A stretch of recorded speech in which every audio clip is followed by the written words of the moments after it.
Food prices are rising. Poor people in poor countries are affected the most.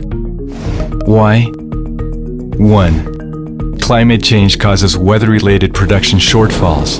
Land produces less due to flood, rain, and droughts. 2. There is an increase in oil prices.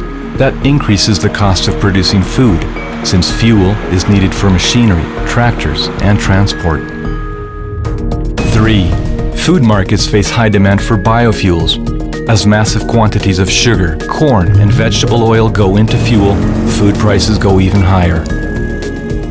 4. Conflicts between people impact the food value chain. These 4 factors affect some locations more than others. Within the same country, realities are different.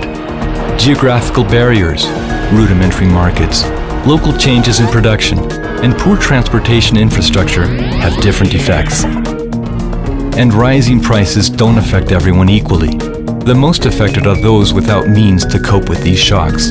For example, if children don't get enough calories, there will be reversible effects on their health and learning capacity. This reduces their opportunities and undermines economic growth. The poor are hit hard. They spend most of their income on food. They have few alternatives. This volatility means we need policies for the poor now. Increasing food prices can also increase the risk of falling into poverty. From 2010 to 2011, higher food prices pushed 44 million people into poverty. If this keeps happening, progress in reducing poverty would be wiped out. Like poor people, poor countries are more vulnerable to food price shocks. They register high levels of malnutrition and have fewer mechanisms to resist these shocks. Direct and indirect policies can help us prevent more people from falling into poverty. We must manage expectations of inflation. When people expect prices to rise, many will game the markets.